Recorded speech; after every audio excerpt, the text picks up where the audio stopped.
kebawa ke masa lalu ya Ustazah ya. Ya karena memang saya di pesantren itu sifatnya ngaptih ada di dapur. Oke. Nyai Anom, Allahumma Oke. firlaha. Mudah-mudahan Allah Amin, tinggikan amin. derajat Amin, beliau amin, amin. dan barokahnya tak mengalir kepada kita semua Amin, amin, sebagai amin. penerus. Ya, ya.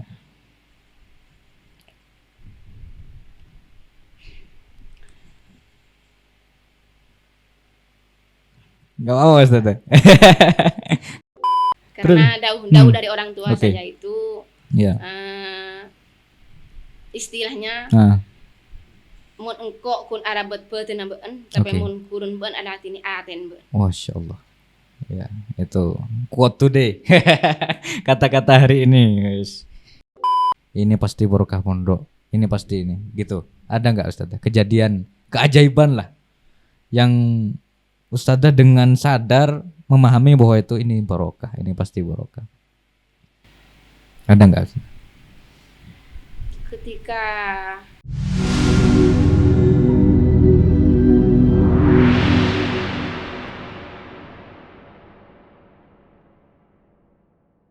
Assalamualaikum warahmatullahi ta'ala wabarakatuh.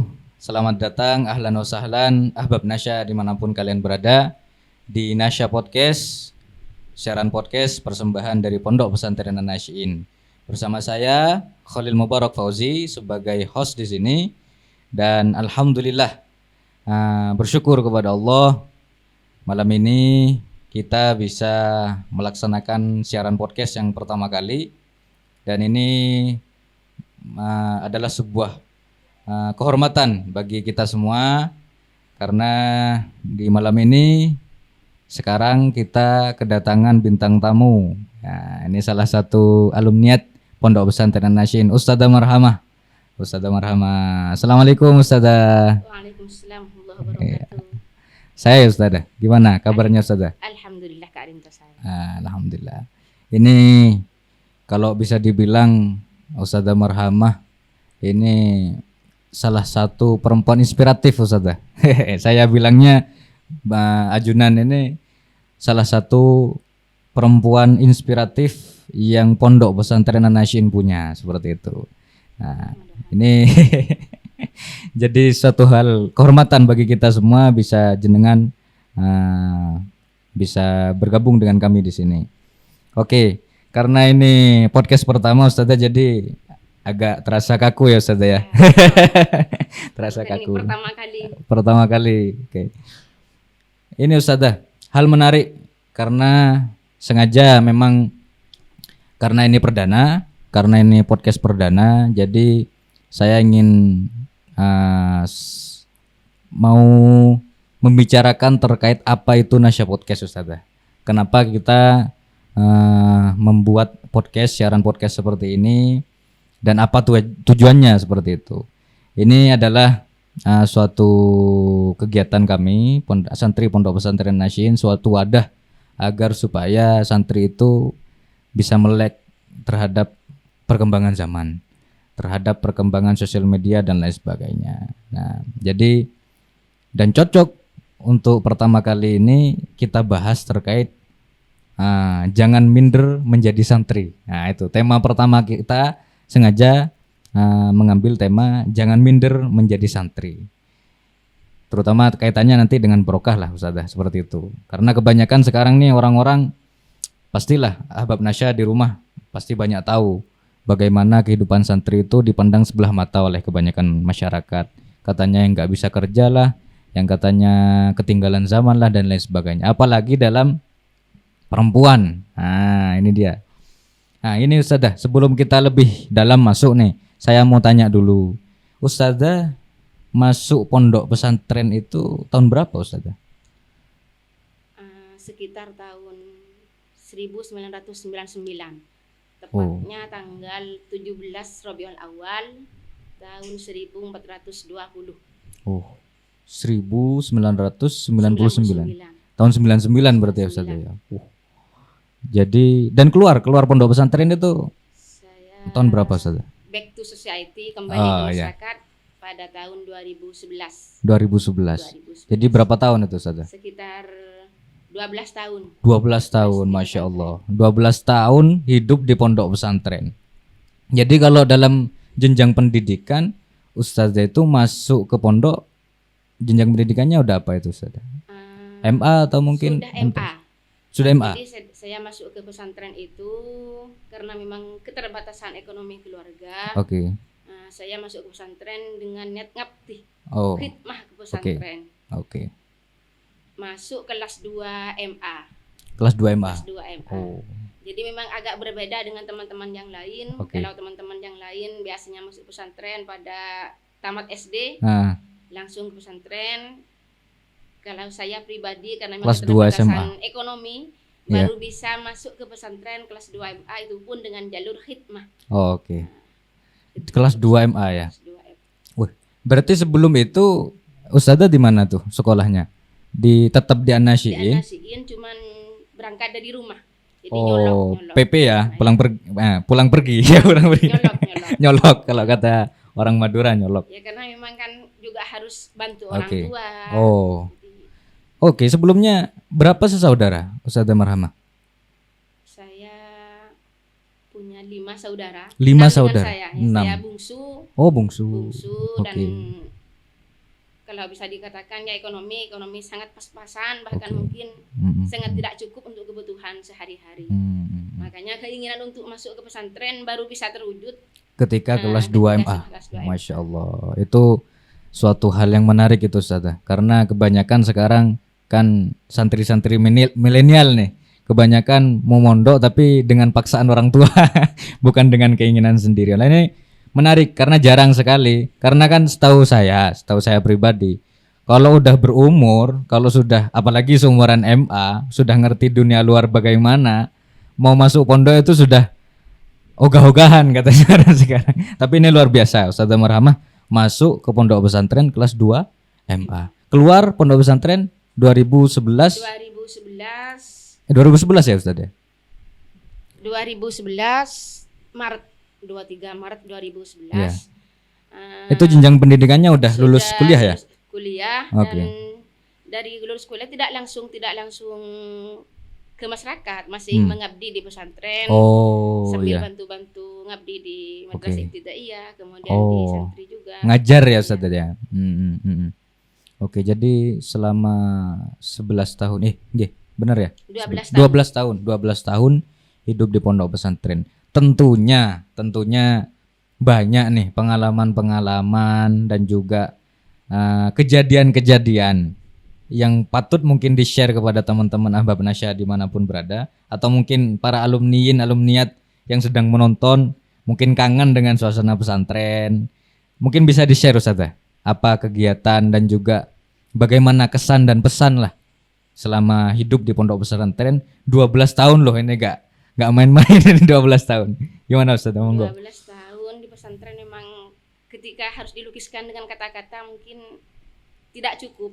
Maaf sebelumnya Ustazah, saya putus agak kedepanan mungkin agar teman-teman Ahbab Nasya bisa kedengeran suaranya.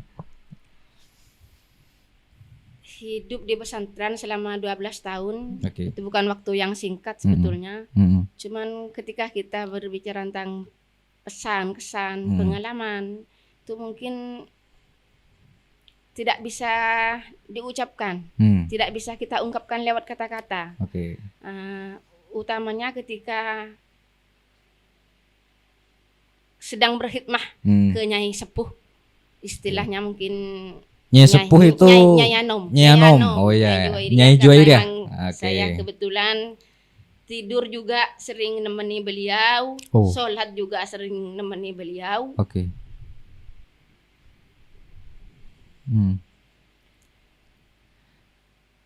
Kebawa ke masa lalu ya Ustazah ya. Ya karena memang saya di pesantren itu sifatnya ngabdi, ada di dapur, Oke.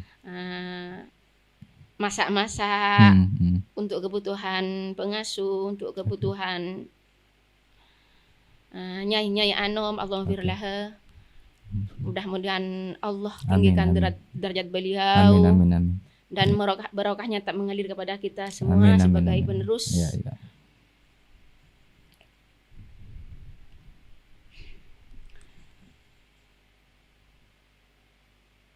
Enggak apa-apa Ustazah. Enggak apa-apa. Iya. Mungkin sambil minum Ustazah biar agak tenangan sedikit. Ini memang teman-teman Ahbab Nasya dimanapun kalian berada, memang feeling itu memang terbawa. Feeling kalau apalagi saksi hidup ya Ustazah ya, saksi hidup barengin guru, apalagi guru yang sudah tiada, itu memang feelingnya terasa banget gitu ya. Yeah. Yo, jadi dulu ngabdinya itu sama Nyai Juwairiyah juga ya Ustazah ya. Masih menangi masa hidup beliau ya, Nyai Juwairiyah. Fun fact teman-teman, for your information, Nyai Juwairiyah itu adalah nenek dari ibu dari Kiai Haji Ahmad Fauzi Hasbullah, pengasuh Pondok Pesantren An-Nasyyin yang sekarang. Jadi Nyai Juwairiyah ini salah satu jimatnya murabbi ruhi, jimat dari kiai hingga sampai bisa mendirikan Pondok Pesantren An-Nasyyin seperti ini. Monggo Ustazah, mungkin bisa dilanjut bagaimana itu. Ini menarik kayaknya nih. Yang sangat berkesan sebetulnya ketika saya rasakan ketika istilahnya di konpakon. Konpakon itu disuruh-suruh ya? Disuruh-suruh sama Nyai Anom, suruh beli kerupuk untuk dijual ulang. Kerupuk sangar. Dan saya kebetulan memang untuk diniyahnya tidak sekolah. Jadi hanya sekolah paginya waktu MA. Jadi sorenya saya memang fokuskan ke ngabdi, ke beliau, ke Nyai Anom, ke Nyai Nikma juga. Jadi saya memang fokus di dapur itu sorenya. Jadi ada bagian tugas yang sudah full sekolah pagi, itu sorenya bantu-bantu ngabdi di telem. Segala kebutuhan beliau kita berusaha untuk bisa membantu semampu, karena memang yang diharapkan itu adalah khidmah, karena itu adalah barokah. Jadi ada pepatah al ilmu bit ta'allum wal barokah bil khidmah. Jadi kalau ingin pintar, ingin dapat ilmu itu dengan belajar, tapi kalau ingin dapat barokah itu dengan mengabdi. Jadi memang alhamdulillah dukungan dari orang tua juga. Orang tua, karena memang kebetulan saya pas lagi Lebaran, Idul Fitri tidak pulang.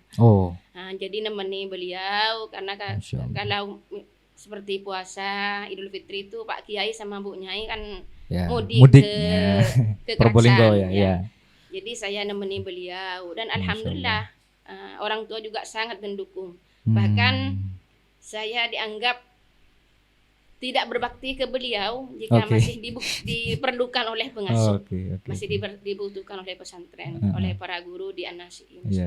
Oh, jadi orang tua beranggapan kamu bukan anak yang berbakti kalau gak berbakti ke guru. Seperti Masya Allah. Ini mindset orang tua yang sangat jarang di zaman sekarang, Ustaz. Karena jauh dari orang tua saya itu istilahnya mun engko kun arabat beuteun beun tapi mun kurun beun ada tini aten beun. Masya Allah. Ya, itu quote today. Kata-kata hari ini, guys. Kalau mun engko arabat beuteun beun, kalau orang tua kandung itu hanya merawat badan saja, jasad saja, tapi kalau orang tua guru itu merawat hatimu. Masya Allah ya. Itu catat.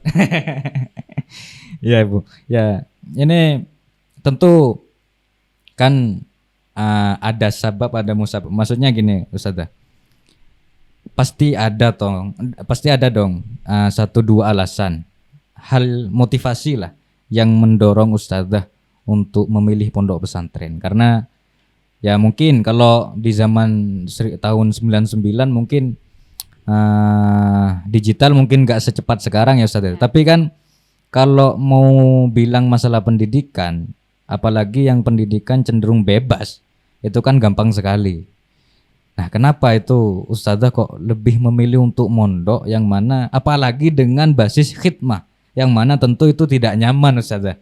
Ya kan? Pasti ada satu yang kadang badan masih capek, tapi guru sudah bilang, "Ayo minta tolong belikan ini, belikan itu," dan lain sebagainya. Nah, itu kan suatu tekanan sendiri lah kalau bagi manusia biasa gitu yang nggak ngerti masa hikmah itu. Nah, kenapa itu Ustaz? Apa motivasi terbesar Ustazah sehingga Ustazah itu berani untuk melangkah memilih mondok di pondok pesantren An-Nasyyin? Karena saya beranggapan bahwa bukan Oke. lembaga yang bisa mencetak seorang, tetapi bagaimana keinginan kuat kita untuk bisa bermanfaat, untuk bisa sukses.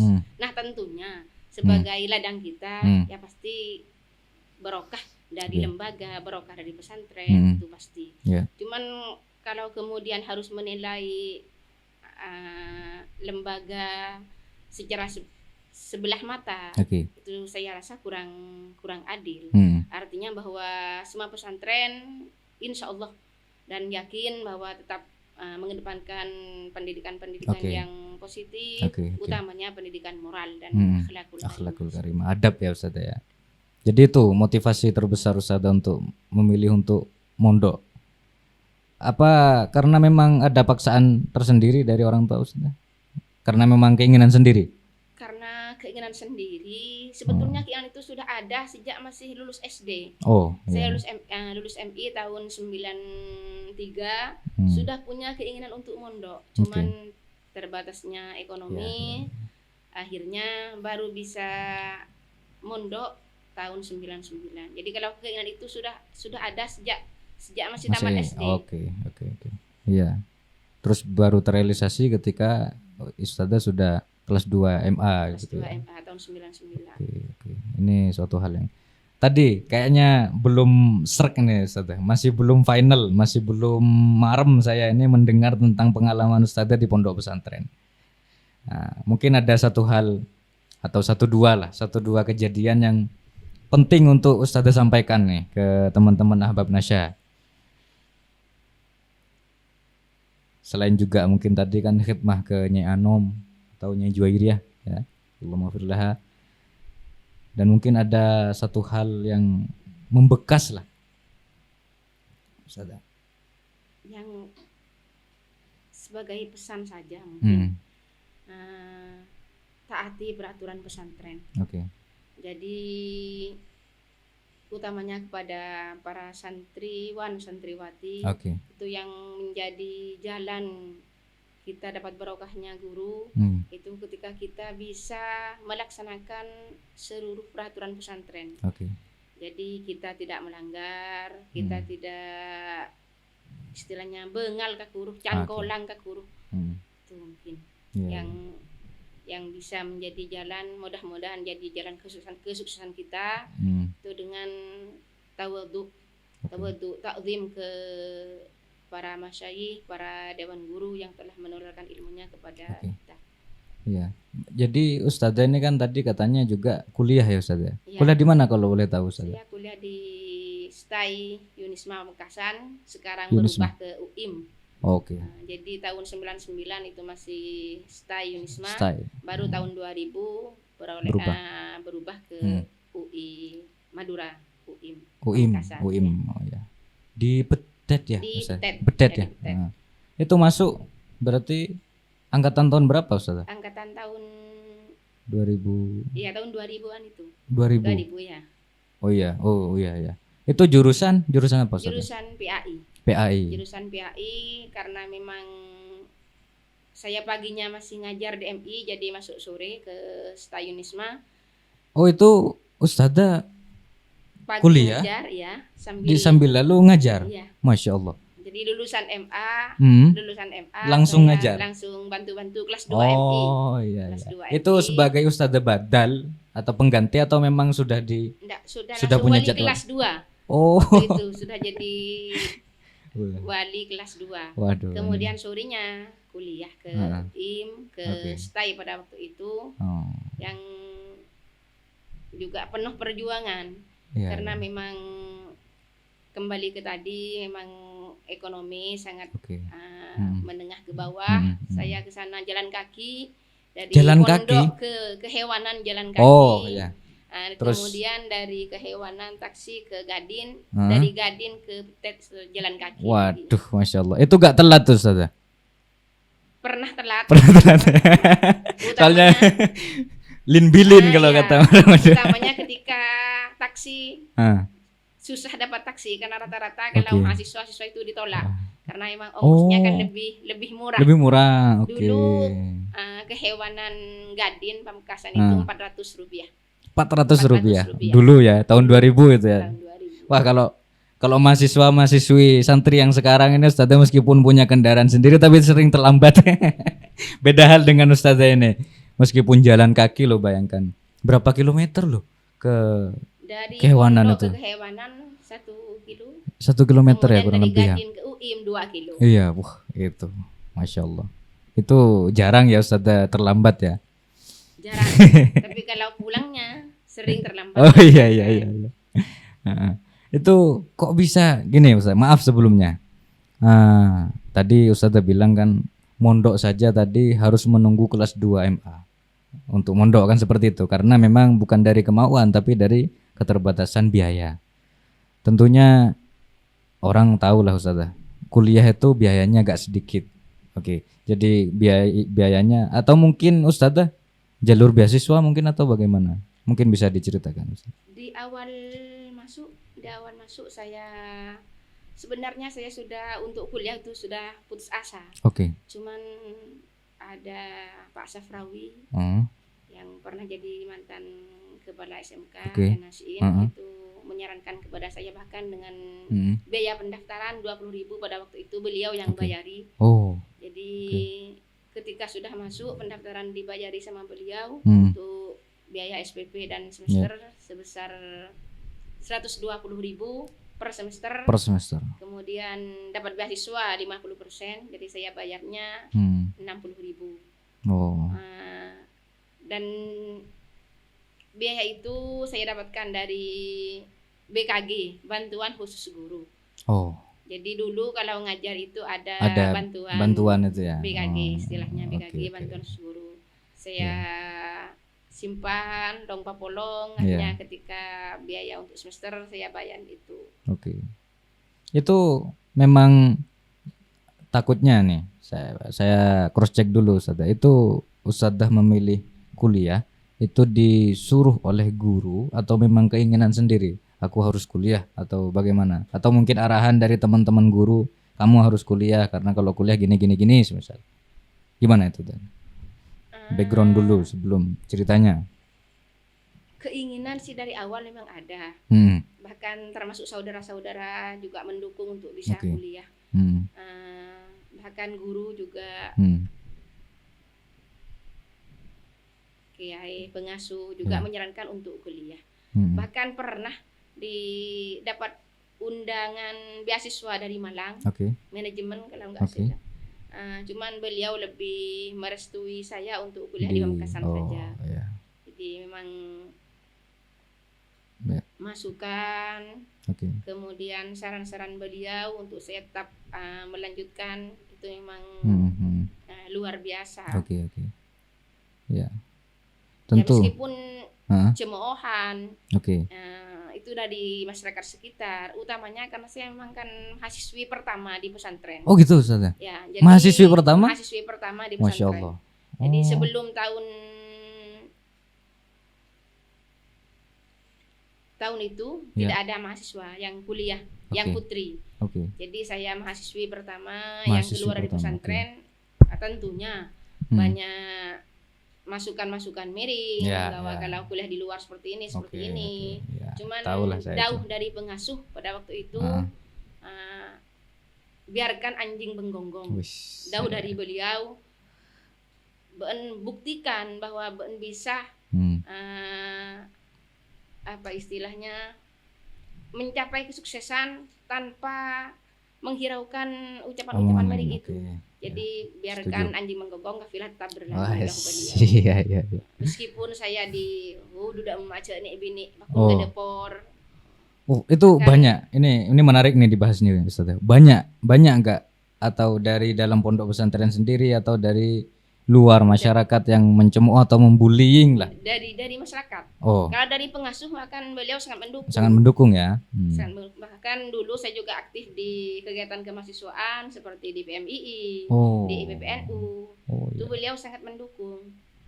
Meskipun kadang beliau juga dapat masukan yang dari masyarakat Cuman beliau alhamdulillah masih percaya penuh bahwa saya bisa menjaga amanah pesantren, bisa menjaga marwah saya sebagai perempuan yang berangkat dari pesantren. Jadi alhamdulillah berkat doa beliau saya bisa menjalani semua itu, meskipun mungkin kadang menangis ketika kenapa itu di taksi, pernah di taksi, pengalaman di taksi. Duda emak, lucu nek bini, mek jari kuntak apa julake. Terus saya miris. Nyelekit ya Ustaz ya ke hati ya. Oke. Cuman balas dendam saya harus buktikan bahwa dengan kesuksesan. saya harus sukses. Dan bahkan suka mungkin saya bisa membantu mereka yang dulu pernah mencemooh saya. Masya Allah. Ya, balas dendam dengan kesuksesan. Balas dendam dengan kesuksesan. Iya.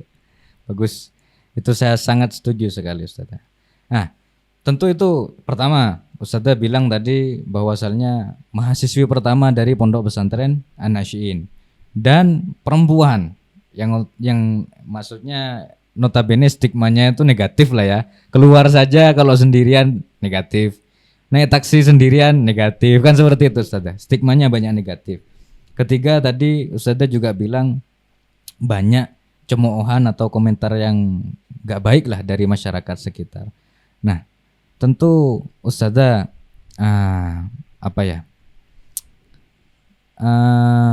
satu hal mungkin dari Ustazah yang sangat Ustazah pegang, kenapa kok sampai senekat itu loh Ustazah, untuk kuliah, untuk toro ocak deubna guru gitulah, dengan menanggung berbagai risiko diolok-olok oleh masyarakat sekitar. Itu satu aja Ustazah yang bikin jenengan itu mantep mengangkat harkat dan martabat keluarga.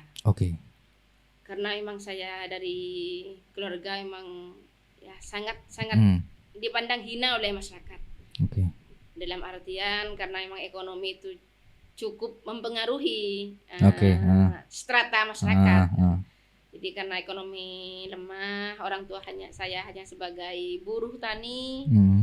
Jadi ingin mengangkat harkat dan martabat keluarga.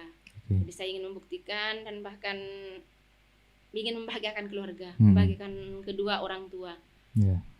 Karena memang yang buat sangu saja orang tua saya kan masih harus istilahnya eter itu jualan ke daerah Konang, jalan kaki. Jadi memang miris. Beda dengan mahasiswi sekarang yang semua sudah sangat terfasilitasi. Alhamdulillah. Masya Allah. Nah tentu susah dong Ustazah mengatur waktu. Maksudnya kan berangkat dari pondok pesantren.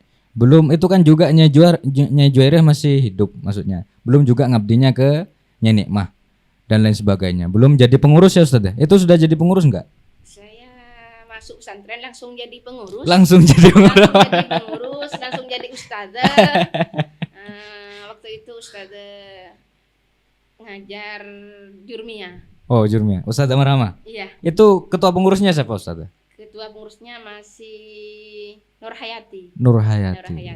Jadi sebelum saya itu Nur Hayati. Kemudian sekitar 5 bulan saya di pesantren, didaulat jadi langsung ketua pengurus.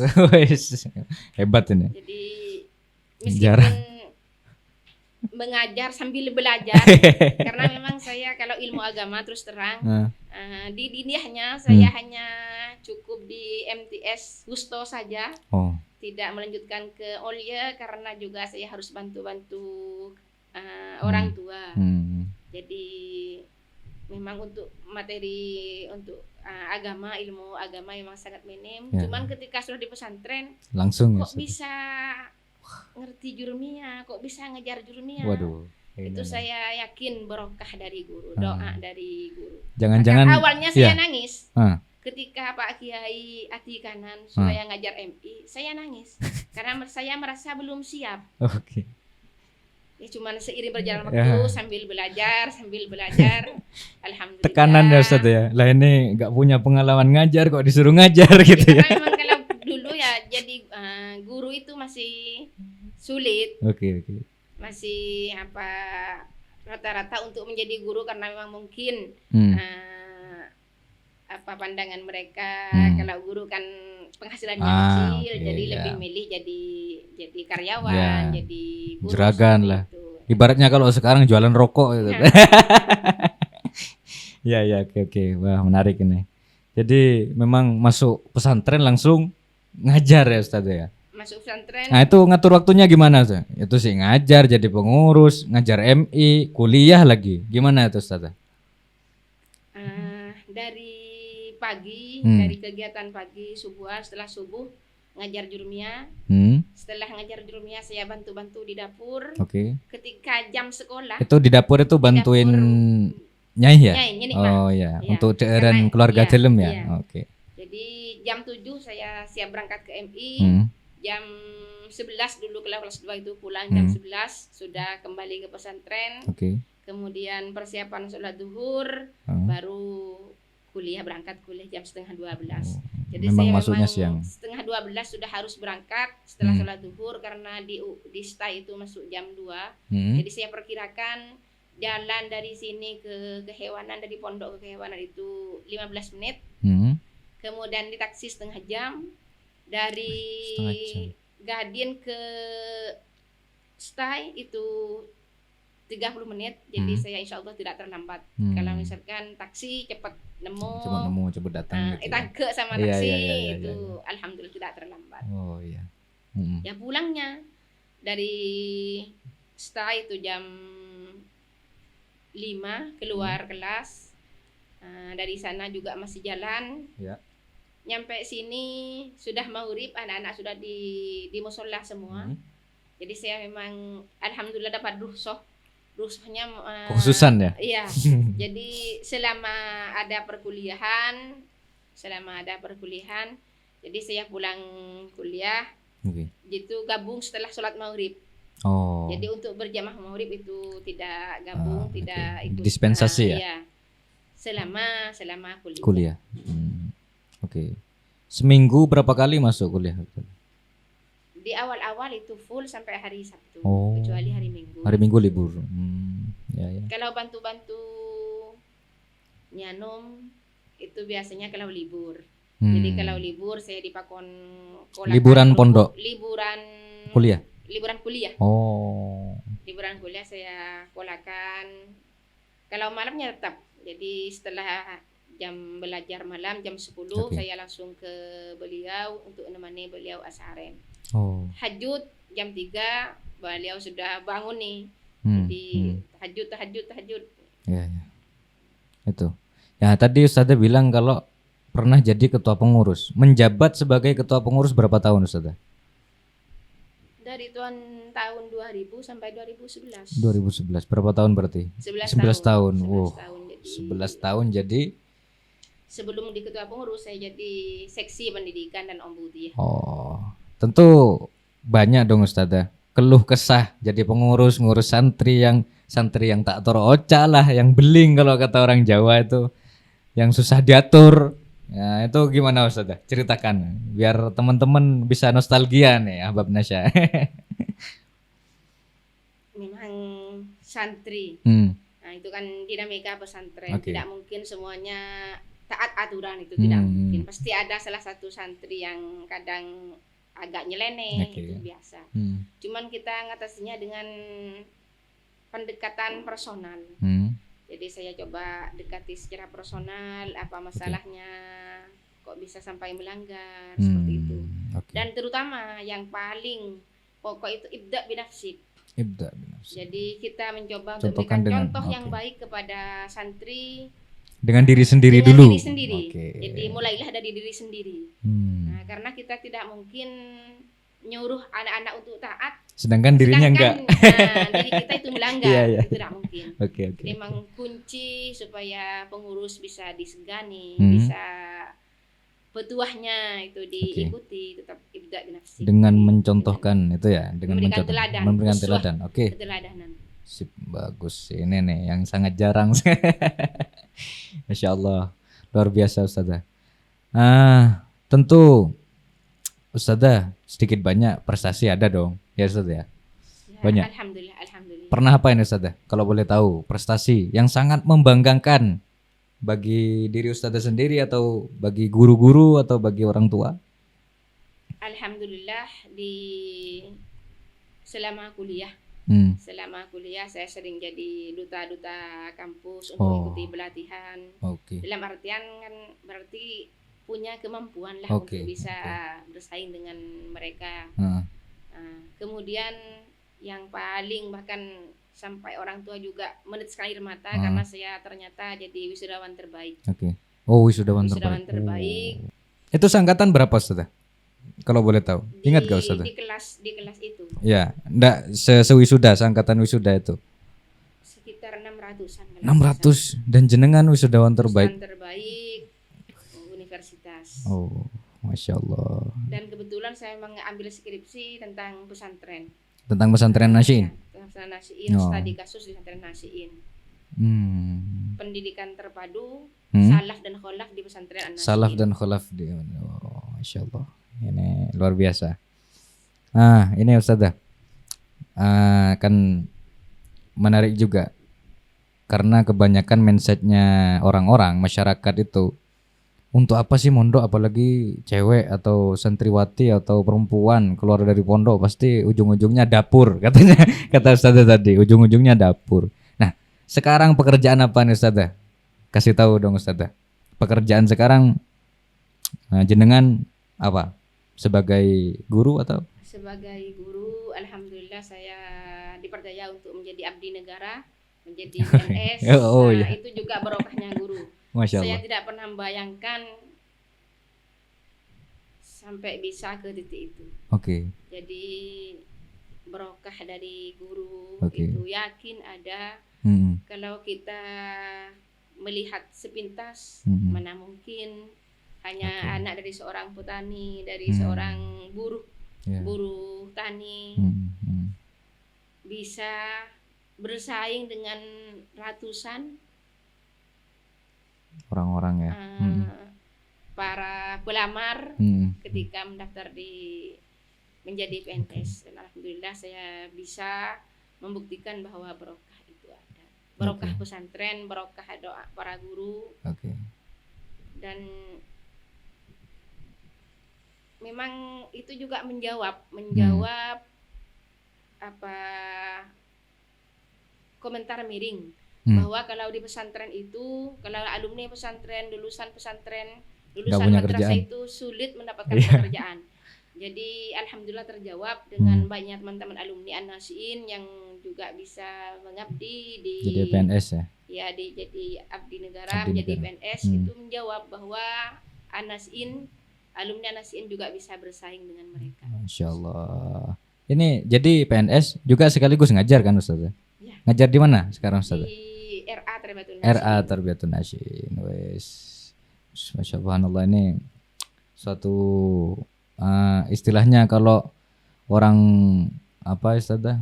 Orang puasa itu sudah buka puasa lah. Artinya dengan perjuangan hidup di pondok pesantren pasti berat kan Ustazah? Ya. Sekarang keluar pondok pesantren ya di sisi lain dapat barokah guru, di sisi lain juga barokah ada, terus keduniawian aja lah gitu lah.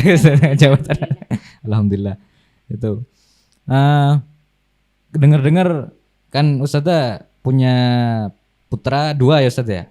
Iya. Dua. Satu cowok, satu cewek ya Ustazah ya. Itu salah satu putrinya, putri Ustazah Marhamah ini katanya kemarin lolos apa itu Ustazah? MHQ ya, Musabaqah Hifdzul Quran. Kabupaten dan dikirim ke tingkat Jawa Timur. Tingkat Jawa Timur, Masya Allah itu. Danisa Fahmalia ya Ustazah ya. Dan itu juga barokah dari para dewan guru. Oke. Dari para masyayikh di An-Nasiin. Ya, itu sangat kerasa ya Ustazah ya kalau itu barokah.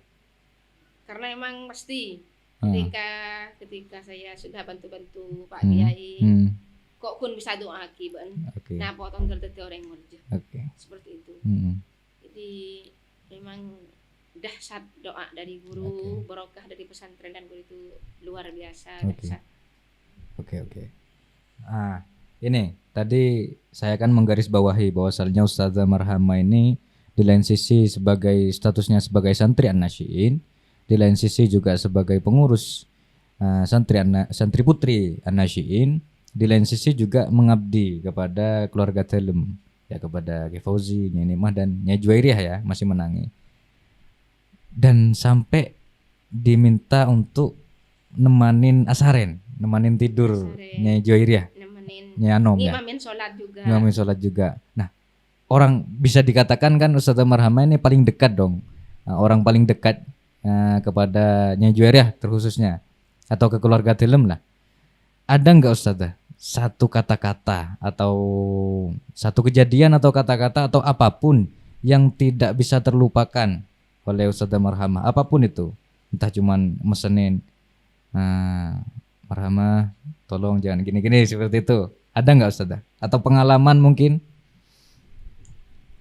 dari Nyai Anom ya tentang pentingnya akhlak. Akhlak ilmu tengkar di Marhamah ada kayak apa? Itu usaha pangas teteh. Artinya saya kemudian dikaitkan dengan kitab Ta'limul Muta'allim. Kitab Ta'limul Muta'allim lisanul hal afsahu min lisanil maqal. Jadi kita dengan tingkah laku. Ya, dengan tingkah laku, dengan akhlak, dengan daripada cuman ngomong doang gitu ya Ustazah ya. Lebih baik action daripada cuman ngomong doang gitu ya Ustazah. Oke. Wah, Masya Allah. Itu luar biasa itu Ustazah. Karena saya pribadi Nyai Anom itu menangi masa hidup beliau tuh terbilang singkat. Karena dulu saya itu masih kecil, masih bocil saya itu kalau. Jadi jarang sekali bersanding dengan beliau. Dan ini suatu hal yang mahal menurut saya, Ustazah Marhamah bisa bersanding dengan beliau dan banyak mengambil pelajaran dari beliau. Nah pasti dong tentu menjadi saksi hidup nih Ustazah, bagaimana kehidupan dulu Kiai Ahmad Fauzi Hasbullah sebagai muassis hadzal ma'had Pondok Pesantren Nasyiin dan juga Nyai Nikmah dan juga Nyai Juwairiyah dan semua keluarga Telem, bagaimana perjuangannya Ustazah? Kalau boleh tahu saya tuh sepenglihatannya, sesaksinya Ustazah Marhamah selama pondok itu. Itu sabarnya luar biasa. Mungkin tidak pernah saya jumpai guru sesabar beliau. Meskipun santrinya sering melanggar, meskipun kadang sulit diatur, sulit dinasihati, tapi beliau sabar.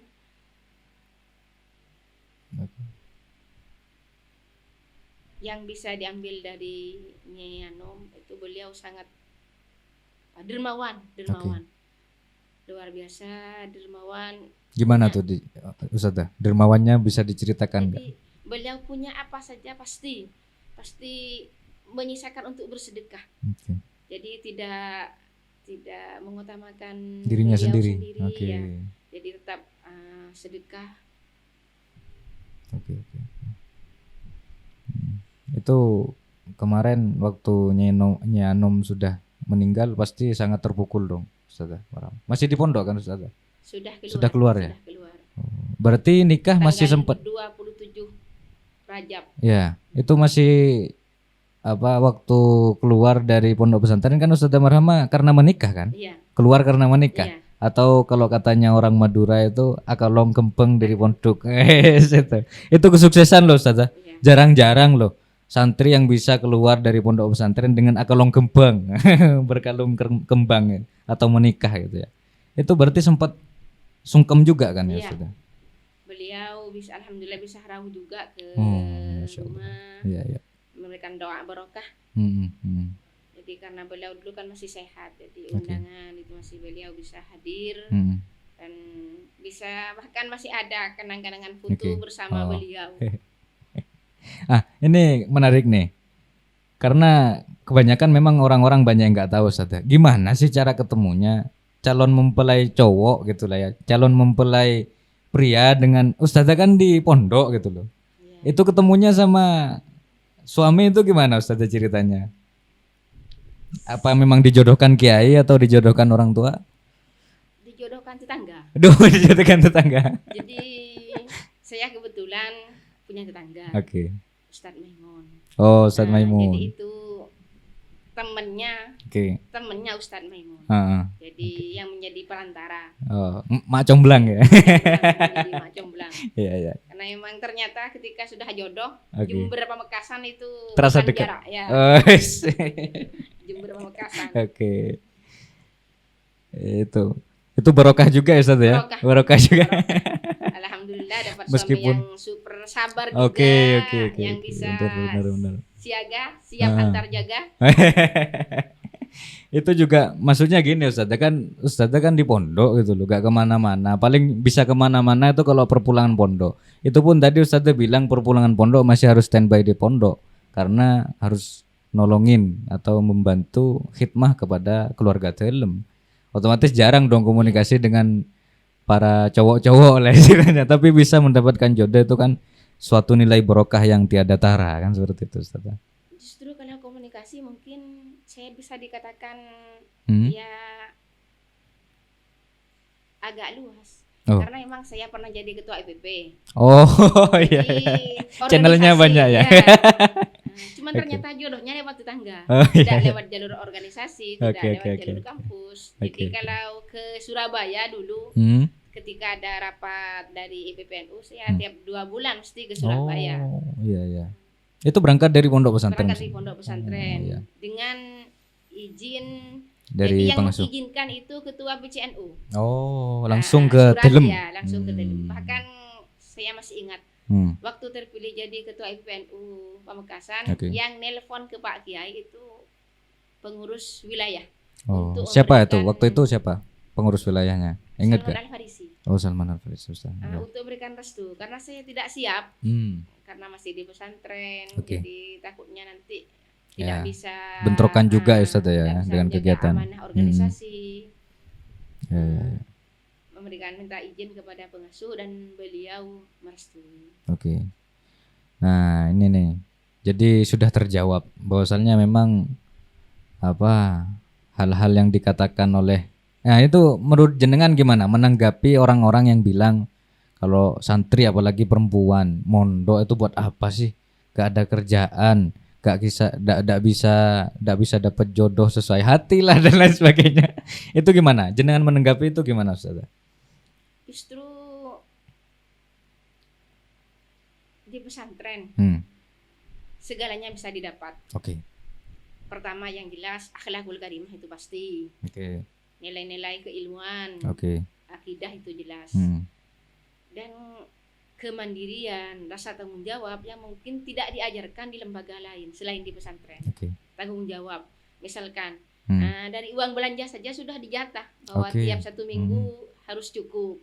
Sudah ada rasa mandiri, bisa mengatur keuangan sendiri. Kemudian tanggung jawab di pesantren dengan berbagai kegiatan kan kita punya tanggung jawab. Bagaimana kita bisa melaksanakan tanggung jawab itu dengan maksimal. Seperti itu. Kalau di lembaga-lembaga lain itu mungkin kurang dapat lah ya, kurang dimaksimalkan ya seperti itu. Tapi di pesantren kemandirian, masak sendiri, nyuci baju sendiri, itu justru di pesantren yang kita peroleh. Nah, apakah menjadi suatu perbatasan menjadi suatu batasan loh Ustazah ke Ustazah sendiri selama yang Ustazah rasakan ketika keluar mondok menjadi seorang santri itu? Pernah nggak ada rasa wah aku rugi mondok gitu? Nggak ada? Tidak sama sekali, justru sebab mondok alhamdulillah bisa tahulah, bisa ngerti ini. Jadi sama sekali tidak pernah terbersit rasa menyesal atau mungkin rasa kastah mondok. Bahkan semuanya diperoleh di pesantren. Paling ngenes, paling sedih, paling miris dulu Ustazah hidup di pondok pesantren itu gimana Ustazah? Ketika jenengan kekurangan air. itu harus dijatah karena memang kalau dulu kan jeding masih sangat terbatas. Kita mandinya ke kolam yang kalau dilihat dari kacamata medis mungkin sangat tidak apa ya, sangat tidak layak lah, kurang sehat karena memang kolamnya tapi kolam barokah. Kolam barokah. Iya. Nah, menurut jenengan yang sangat senang ketika hujan. Kalau hujan air melimpah. Ya, bisa cuci baju, bisa. Nah, menurut jenengan keterbatasan itu menjadi suatu alasan enggak? Enggak lah, enggak usah mondok itu kekurangan air gini gitu. Itu menjadi suatu alasan, masuk akal enggak kayak gitu tuh, Ustaz? Kalau kata jenengan. Karena kan gini Ustaz, maaf. Menanggapi kebanyakan kan anak-anak santri itu kadang cuma nyari alasan ndak gak mau mondok nanti korengan, nanti uang sering hilang atau apalah, hal-hal yang negatif gitu yang dipandang dulu gitu loh Ustaz. Bukan hal yang positif, semisal dengan korengan itu kan kalau dia bisa bersabar itu mengajarkan nilai kesabaran gitu lah, semisal contoh kecil seperti itu. Menurut jenengan gimana Ustaz? Itu jadi batasan nggak kayak gitu? Kesedihan yang dialami di pondok pesantren itu. Justru dari berbagai pengalaman itu kita pernah korengan. Itu justru mendidik kita menjadi jiwa yang kuat. Jadi kalau memang kita sudah semangat mondok, itu kan hanya sebagai alasan yang katakanlah kurang rasional. Bahkan tidak dianggap santri kalau belum korengan. Kurang dianggap santri kalau belum korengan. Nah, itu Ustaz. Terakhir mungkin ya. Di pondok pesantren An-Nasyiin itu tentu apa ya Ustaz ya? Karena gini, saya melihat Ustaz Marhama ini 12 tahun mondok dan juga menjabat 11 tahun jadi ketua pengurus Pondok Pesantren Putri. Mungkin kasih closing statement atau kata penutup atau pesan terakhir untuk para santri atau bahkan calon santri yang akan mondok ataupun para wali santri, calon wali santri, karena kan takutnya wali santri yang mau memondokkan anaknya ragu lah, apalagi bilangnya Pondok Pesantren An-Nasyiin tuh ginilah gitulah. Mungkin satu closing statement dari Ustazah Marhamah terkait hal itu gitu. An-Nasyiin dilihat secara sepintas memang mungkin pondok yang tidak terlalu besar. Cuman barokah dari Pondok Pesantren An-Nasyiin mengalahkan pondok-pondok yang dikatakan besar sudah maju ya. Jadi barokahnya luar biasa An-Nasyiin. Ya, termasuk juga melanggar di pesantren juga balaknya. Nah, itu juga bisa langsung dirasakan. Jadi berhati-hatilah di pesantren karena dawuh dari pengasuh Kyai Haji Ahmad Fauzi bahwa kadang pendiri para masyai seperti Ki Hasbullah, pendiri An-Nasyiin itu yang tak terima, tidak ridho kalau santri melanggar di pesantren. Jadi pangas teteh beda waktu. Ya Ustaz, itu closing statement yang sangat menyentuh sekali karena memang simple tapi susah untuk dilakukan seperti itu, untuk ditanamkan di dalam hati. Ini ada satu hal yang saya lupa untuk dibahas tadi. Karena saya garis bawahi pembahasannya tadi karena memang tema besar malam ini untuk podcast perdana kali ini karena tentang barokah, untuk tidak malu menjadi santri. Ada nggak satu kejadian Ustazah, entah itu di dalam pondok pesantren ataupun waktu Ustazah sudah keluar dari pondok pesantren, satu kejadian yang ini barokah nih, ini pasti barokah pondok, ini pasti ini gitu. Ada nggak Ustazah kejadian keajaiban lah yang Ustazah dengan sadar memahami bahwa ini barokah, ini pasti barokah? Ada nggak? Ketika dapat telepon dari Kemenak, Oke. silahkan ambil SK-nya Bu Marhamah hari ini juga jam Oh. 2. Saya Oke. langsung bahwa ini barokah Oh, pesantren. yes. Jadi tidak mungkin seorang Marhamah, anak dari hanya seorang Oke. buruh tani yang katakanlah untuk jabatan PNS itu sangat di masyarakat masih sangat Oke. langka. Hmm. Jadi ternyata Ya, PNS. seorang Marhamah Ah. yang alumni Nasiin Hmm. bisa menjadi PNS. PNS. Itu murni barokah dari pesantren dan Pesantren. barokah buruh. Bahkan sekarang pun alhamdulillah anak bisa Berprestasi. tahfidz Al-Qur'an Hmm. sampai 6 juz, itu barokah dari para guru, Iya, iya. para guru di Nasiin. Masya Allah, Masya Allah. Semoga bisa terus mengalir Ustazah. Barokah Amin. dari guru, barokah dari kiai, barokah dari nyai, barokah dari pondok pesantren lebih-lebih. Karena sampai sekarang pun Ustazah tetap mengabdi kan di Iya. pondok pesantren, lebih-lebih di lembaga. Kalau sudah dibutuhkan pesantren yang kan siang Siap malam gitu ya. pun. Was. Iya, bahkan alhamdulillah pernah jam 12 malam Oke. Pak Kiai nelpon ada kebutuhan pesantren. Datang ya. Saya sudah istirahat, Oke. tidak diangkat, santri yang jemput, saya berangkat. Oke. Karena itu sudah panggilan jiwa. Oke. Kalau sudah pesantren yang Pak Kiai yang Hmm. berdauh, saya merasa Sami'na wa ta'na gitu. saya merasa sul adab kalau Oke. kemudian dauh beliau tidak diindahkan. Oke. Jadi menurut saya selama masih dibutuhkan pesantren saya Ya. siap. Jangan siang malam pun siap. Oke, siap. Terima kasih Ustazah Marhamah sudah datang di studio kami di Nasya Podcast. Semoga ini menjadi ilmu yang bermanfaat, ilmu yang barokah, ilmu yang mengalir juga khususnya kepada para ahbab Nasya dimanapun kalian berada. Terima kasih datangnya ke sini. Untuk teman-teman cukup sekian dari saya. Assalamualaikum warahmatullahi wabarakatuh.